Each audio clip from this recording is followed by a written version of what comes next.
Bismillahirrahmanirrahim.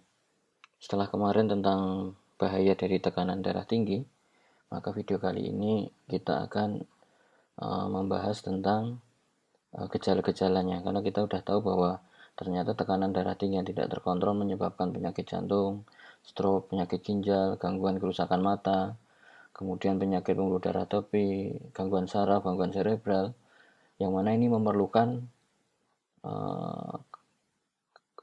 penanganan secara awal. Jadi kalau tekanan darah tinggi harus diketahui secara awal dan diatasi, jangan sampai terlambat, karena gejala-gejala yang disebutkan ini adalah gejala-gejala yang berlangsung karena sudah terlambat ataupun sudah fatal.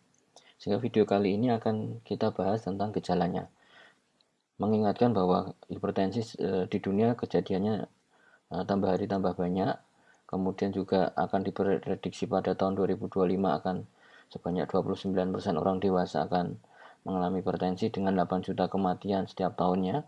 Maka di Indonesia kita juga harus waspada karena pada tahun-tahun ini angka kejadiannya 25,8% di Indonesia. Sehingga kita akan belajar tentang apa itu gejala hipertensi atau tekanan darah tinggi. Ingat bahwa keluhan pada kasus hipertensi atau pasien dengan penyakit hipertensi itu tidak spesifik, jadi tidak ada gejala yang khas, gejala pasti. Contohnya sakit kepala atau pusing, ini bisa terjadi pada kebanyakan kasus. Tapi ingat, pada hipertensi salah satu gejalanya bisa sakit kepala atau pusing. Kemudian jantung berdebar-debar, rasa sakit di dada. Kita sudah belajar tentang salah satu gejala sakit jantung juga berdebar-debar, ada rasa sakit di dada, dan penderita hipertensi juga bisa merasakannya. Kemudian gelisah, jadi tidak tenang, cemas karena perasaan berdebar-debar. Kemudian bisa penglihatan kabur maupun mudah lelah. Jadi intinya bahwa keluhan-keluhan yang muncul pada penderita hipertensi merupakan keluhan yang tidak spesifik atau keluhan yang tidak pasti, tetapi perlu kita waspadai kalau ada seseorang merasakan sakit kepala, pusing, kemudian jantung berdebar-debar, gelisah, penglihatan kabur, mudah lelah, perlu untuk diperiksa tentang tekanan darahnya.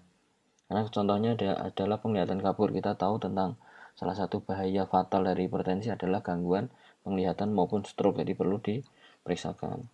Dan nanti kita akan video setelah ini akan belajar tentang faktor resiko hipertensi. Jadi kenapa ada orang yang bisa terkena hipertensi atau tidak, nanti kita lihat video setelah ini. Terima kasih.